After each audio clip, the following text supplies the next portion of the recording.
ज़बरदस्त बात।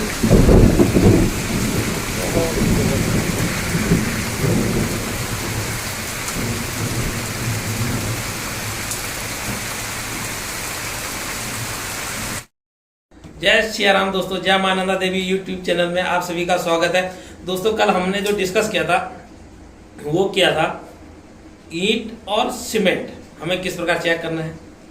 तो दोस्तों आज जैसे हमने आपको दिखाया, बाहर बहुत ज़बरदस्त बात है, चारों तरफ पानी पानी है और ग्राउंड पे जाके मकानों में जाके वीडियो बनाना पॉसिबल नहीं है। तो हमने सोचा आज हम ऑफिस में बैठकर आपसे कुछ डिस्कस कर रहे हैं। कल हमारे एक मित्र का फ़ोन आया था, बाहर कहीं है, उनका फ़ोन आया था कि उनका मकान का काम स्टार्ट हो चुका है, ठेकेदार से उन्होंने कोई एग्रीमेंट नहीं किया, अब उन्हें बहुत परेशानी हो रही है, ठेकेदार उनको परेशान कर रहा है और ठेकेदार को पैसा वो ज़्यादा दे दिए हैं।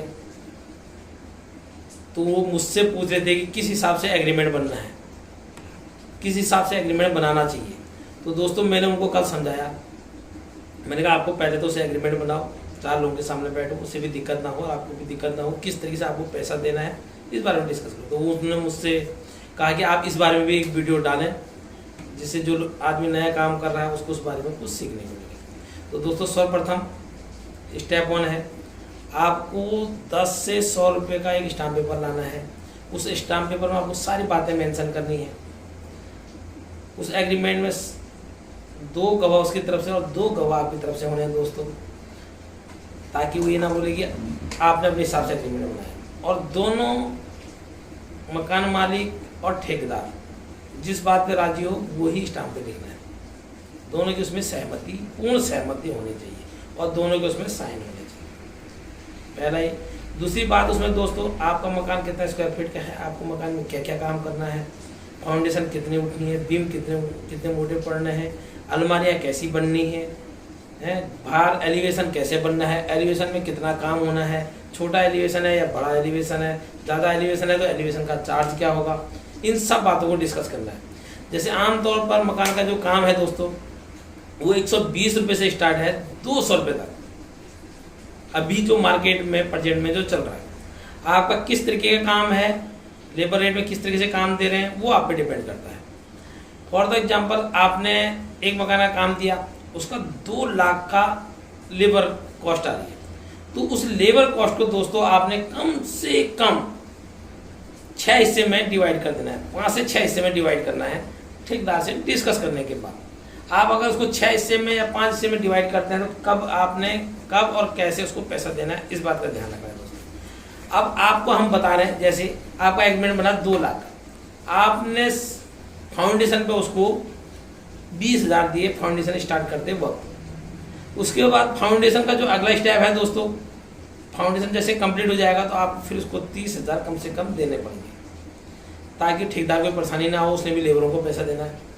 उसके बाद आपका स्लिप लेवल पे चले गया मामला, स्लिप लेवल पे फिर आपने उसको 30,000 देना है, वो लेबरों को देगा, कुछ अपना खर्चा भी चलाएगा। उसके बाद लेंटर पे आप पहुंच गए दोस्तों, लेंटर पे थोड़ा ठेकेदार का भी खर्चा ज़्यादा होता है, तो लेंटर पे कम से कम आपको 50,000 उसको देना है। उसके बाद दोस्तों प्लास्टर में आपने जब वो प्लास्टर करने लगेगा तब उसको कम से कम 40,000 देने हैं।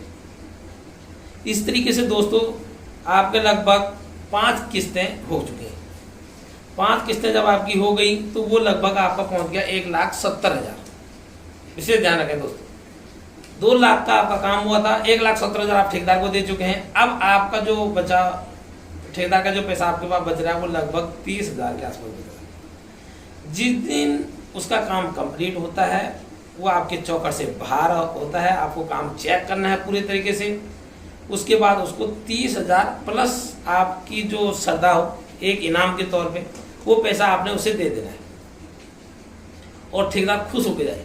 दोस्तों कहा जाता है गरीब का पसीना छूटने से पहले उसकी मेहनत की कमाई उसके हाथ पे होना चाहिए, क्योंकि कई लोग ऐसे हैं जो डेली कमा के डेली खाने वाले लोग हैं।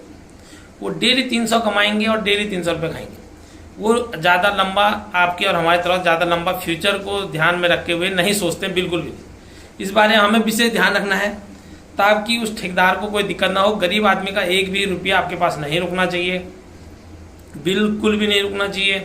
आपने जितना काम कराया उतना उसको पूरा पैसा देना है, क्योंकि आपने पूरी लाइफ आपने और आपने के बच्चों ने उस मकान में रहना है। तो किसी गरीब की हाय दोस्तों हमें बिल्कुल भी नहीं लेनी है। इस बात का आपको विशेष ध्यान रखना है, और इस बात का भी ध्यान रखना है कि उसके पास एक्स्ट्रा ज़्यादा पैसा ना जाए, वो काम छोड़ के भाग ना जाए, क्योंकि सारे ठेकेदार एक जैसे नहीं होते हैं और सारे मालिक एक जैसे नहीं होते। इस बात का हमें विशेष ध्यान रखना है दोस्तों, ना हमारा पैसा उसके पास एक्स्ट्रा जाए और ना उसका पैसा हमारे पास ज़्यादा एक्स्ट्रा बचे। वो काम कर रहा तो पैसे आपसे ही लेगा, कहीं और जाएगा नहीं। तो इसलिए आपको विशेष ध्यान रखना है। जय श्री राम दोस्तों। अधिक जानकारी के लिए कुछ आपको एडिशनल कुछ बातों में डिस्कस करना है तो हमारे यूट्यूब चैनल में नीचे कमेंट्स में जाके आप हमें कमेंट्स कर सकते हैं, उस बारे में कुछ पूछ सकते हैं। हमारा नंबर आपको यूट्यूब से मिल जाएगा, वहाँ पे आपको हमें कॉल कर सकते हैं। और लाइक करें, शेयर करें, कमेंट्स करें, अधिक से अधिक दोस्तों तक हमारी वीडियो को पहुँचाएँ दोस्तों। किसी आपके शेयर करने से किसी आदमी का भला हो सकता है और हमारा भी कुछ अच्छा हो सकता है। जय श्री राम दोस्तों। ध्यान रखें, सतर्क रहें, सावधान रहें। जय हिंद।